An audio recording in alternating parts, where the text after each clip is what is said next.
আসসালামু আলাইকুম।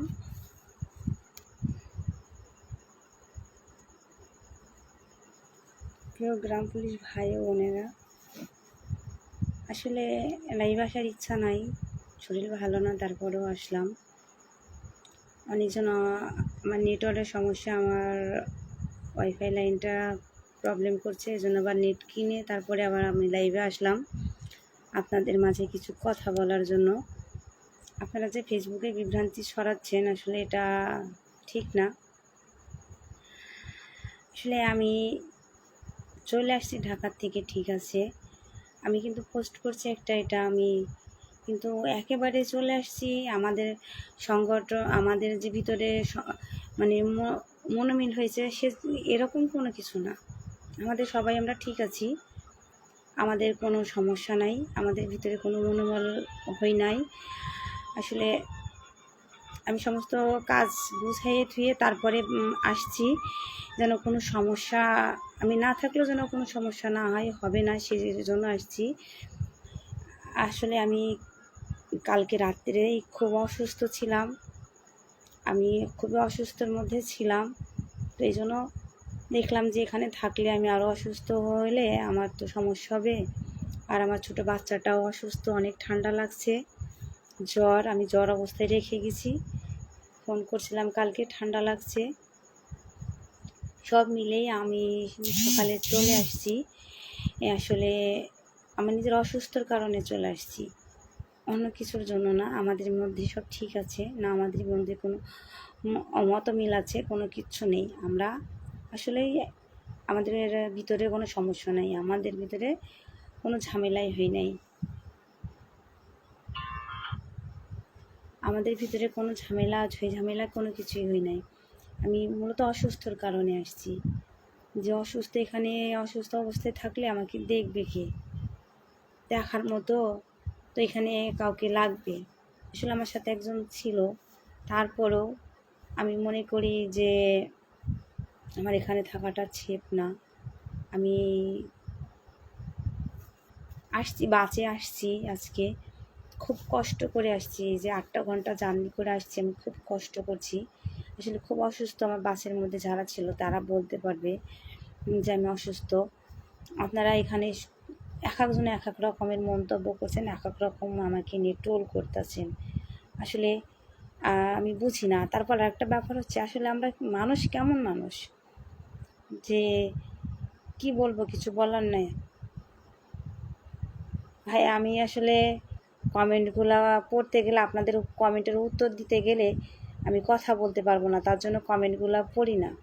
আপনি জিজ্ঞাসা করছেন আমার বাড়ি কোন জেলা, আমার কুষ্টিয়া জেলা বাড়ি ভাই, আমি কুষ্টিয়া জেলা।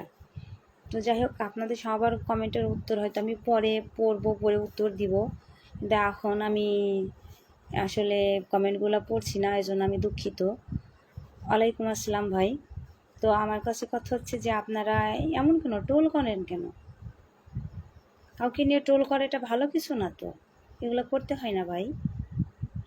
আর একটা ব্যাপার হচ্ছে যে আপনারা যে এক একজন এক এক রকমের কথা বলছেন, আসলে ধৈর্য ফল মিঠা হয়, ধৈর্য ধরতে হবে, তাড়াহুড়া করে কোনো কিছু হয় না। কেউ কেউ বলে যে আমাদের ধৈর্য আছে, আমরা 230 বছর ধৈর্য ধরছি, কেউ এই বলে সেই বলে, 30 বছর ধৈর্য ধরছেন, আর অল্প কিছুদিন ধরতে পারবেন না। আমরা কেউ বলে পোস্ট করে এই বাটপার, সেই হেন তেন, এগুলো আমরা তো বুঝি, এগুলো কেন বলেন, এগুলো বলতে হয় না। আসলে কাজ করছি এবং করব, সময়ের ব্যবধান, এটা সময় দিতে হবে। এখানে আপনার আমার কথাই কোনো কিছু চলে না, এখানে কাগজ কলম এবং আইনতভাবে কথাবার্তা বলতে হয়। এটা আইনতভাবে কথাবার্তা বলা ঠিক, আর আইনতভাবে কথাবার্তা বলা। ইমরান, আমি খুব একটা ভালো নেই ভাই, এভাবে আসলে বলা ঠিক না। আপনারা এভাবে বলবেন না কাউকে, কাউকেই না, আমি না, আমার মতো কাউকেই বলবেন না। আর আমরা গ্রাম পুলিশ তো অল্প বৃদ্ধা ভয়ঙ্কর, এটাই আমাদের মূল কথা, আর কিছু না। এগুলো বুঝতে হবে যে মানুষকে সম্মান এবং মূল্যায়ন সবাইকে করতে হবে, আমরা একে অপরের। আমরা সবাই সবার। আমরা এই যে ৪৫,৮৫০ জন গ্রাম পুলিশ, আমরা সবাই সবার। আমরা কেউ কারোর আলাদা নয়। আমরা কেউ কারোর আলাদা না, আমরা সবাই সবার জন্য লড়ছি। এখানে কেউ হচ্ছে বিরোধিতা, কেউ বাজে কথা, ফেসবুক এগুলো না বলাটাই ভালো, কারণ এটা মিডিয়া দেখে, সারা বিশ্ব দেখে। আর এটা আমাদের ভালোর জন্য ভালো কিছু বলবেন, ভালো কিছু করবেন, তাহলে সবার চোখে যেন ভালো কিছুটাই হয়, ভালো কিছুটাই তারা যেন দেখতে পায়, ভালো কিছুটাই যেন তারা হচ্ছে বলে। আপনারা খারাপ কিছু লিখলে, খারাপ কিছু পোস্ট করলে, এটা মিডিয়া দেখে, সারা বিশ্ব দেখে এখানে খারাপ কিছুই হবে, খারাপ কিছুই বলবে। আসলে আপনাদের মনের মধ্যে মেলা রকমের ধ্যান, মেলা রকমের জ্ঞান, মেলা রকম মনে হয় আমাদের বাহিনীর মধ্যে মনে হয় সব থেকেও জ্ঞানী ব্যক্তি বেশি। আমি আর অন্য অন্য জায়গায় এমন জ্ঞানী ব্যক্তি দেখি নাই। আমি আসলে এই অনেক কটা সচিব স্যারের সাথে কথা বলছি এবং অনেক মানুষের সঙ্গে কথা বলছি উচ্চ লেভেলের। আসলে তাদের মন মানসিকতার কথাগুলো বললে, ভাবলে আসলে আমরা মানুষের কাতারেই পড়ি না। তাদের মন মানসিকতা এতটাই ভালো, এতটাই ভালো, তারা মানুষের সঙ্গে সুন্দরভাবে কথাও বলে, তারা বুঝাতেও পারে, তারা বুঝে। আর আমরা আসলে বুঝি না। আমরা অনেক শিক্ষিত, তো গ্রাম পুলিশ অনেক শিক্ষিত, অনেক উচ্চ লেভেলের চাকরি করি আমরা। আমাদের কথাবার্তাও অনেক আসলে আমরা অনেক কিছু বুঝি বেশি তাদের থেকেও, জ্ঞান আমাদেরটা বেশি, সব মিলেই। তো ভাই, আমার লাইভে অনেকজন যুক্ত হয়ে গেছেন, আমি এত বেশি লাইভ করব না, কারণ আমার শরীরটা আওড়াচ্ছে এক কথায়। আমি যে বসে আছি খুব কষ্ট করে। আরুল্লাপা ভালো আছি? ওয়ালাইকুম আসসালাম। আসলে সব মিলেই। আর আপনারা আমাদের জন্য দোয়া করবেন, সবার জন্য দোয়া করবেন, যারা কাজ করছে, অক্লান্ত পরিশ্রম করছে, তাদের জন্য দোয়া করবেন। আর উৎসাহ দিবেন, সব পাশে থাকবেন। এই বিভ্রান্তি কথাবার্তা বলবেন না, বিভ্রান্তি কথাবার্তা মূলক পোস্টও করবেন না।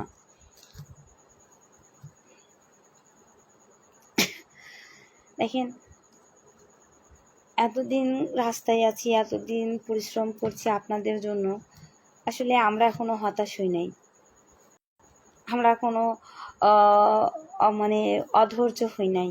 অধৈর্যটা হওয়ার কথা আমাদের, কারণ আমরা রাস্তায় আছি, না আছে খাওয়া, না আছে গোছল, না আছে কোনো কিছু, শরীরে এত পরিমাণের অসুস্থ। অধৈর্যটা আমাদের হওয়া উচিত, কিন্তু আপনারা ঘরে বসে অধৈর্য হয়ে যান, বুঝছেন? ঘরে বসে বসেই অনেক রকম অনেক কথা বলা যায়। যাই হোক, আমি আর বেশিক্ষণ থাকবো না, হয়তো 2-1 মিনিট থাকবো। আমি আমার তরফ থেকে সবাইকে আমার শ্রদ্ধা ভালোবাসা জানাই। যে যেখানে আছে সবাই ভালো থাক, সুস্থ থাক। আমি চাই না কেউ কারোর সাথে খারাপ ব্যবহার করুক, বাজে ব্যবহার করুক, খারাপ কথাবার্তা বলুক, খারাপ ভাষা ব্যবহার করুক, কোনো কিছুই না। আমরা সবাই সবার জন্য দোয়া করব, সবাই সবার পাশে থাকবো, সবাই সবার আর সাথে চলবো এবং সবাই একসাথে মিলেমিশে থাকবো, এটাই আমি মনে করি। আর আপনারা যে মনে করছেন যে আমাদের মধ্যে আমরা কাজ করতে যেয়ে আমার সঙ্গে মত মিল হয়েছে না, এটা আর ভাইবেন না, এটা আসলে আমাদের মধ্যে নাই। আমি অসুস্থর কারণে চলে আসছি। আমি তো কালকে ছিলাম সারাদিন, কালকে আমি ছিলাম, রাত্রেও ছিলাম এইখানে। সকালে আমি সারা রাত অসুস্থ থাকার পরেই সকালে আসছি। তো এরকম আমার কথার মধ্যেও যদি কোনো ভুল হয়ে থাকে, সবার কাছে ক্ষমা চাচ্ছি, ক্ষমা দৃষ্টিতে নেবেন। আর লাল ভাইয়ের জায়গা থেকে একটু বলেন। আলহামদুলিল্লাহ, আপনার লাল ভাই ভালো আছে। আসলে আমি চলে আসার পরে তেমন করে কারোর সাথে কথা হয় নাই, আমি কথা বলতে পারিনি, ভালো লাগছে না খুব একটা, জন্য হয়তো তারা ভালো আছে, হয়তো কালকে কথা বলে নেব, কালকে সবার সাথে কথা টুকটাক বলবো। তো সবাই মিলে ভালো থাকবেন, সুস্থ থাকবেন।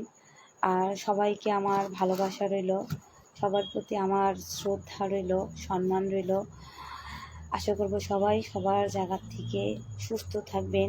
এই বন্যাতে যারা কষ্ট করছে তাদের পাশে আমরা সবাই দাঁড়াবো, এবং দাঁড়াবো বলতে কি দাঁড়াই যাবেন, যে যেখান থেকে পারেন, যে যা অবস্থাতে পারেন, যেমন করে পারেন সবাই বন্যা কবলিত মানুষের জন্য পাশে দাঁড়াবেন, সহযোগিতা করবেন, তাদের জন্য দোয়া করবেন। আল্লাহ যেন সবাইকে ভালো রাখে, আমাদের দেশটাকে ভালো রাখে, আমাদের সবার যেন আল্লাহ আবার এই দুর্যোগ থেকে দুর্যোগের সাথে মোকাবেলা করার জন্য শক্তি দান করে, এবং এই দুর্যোগ থেকে যেন মুক্তি দেয়। সবাই ভালো থাকবেন, সুস্থ থাকবেন, এই প্রত্যাশায় আমি বিদায় নিচ্ছি। আল্লাহ হাফেজ।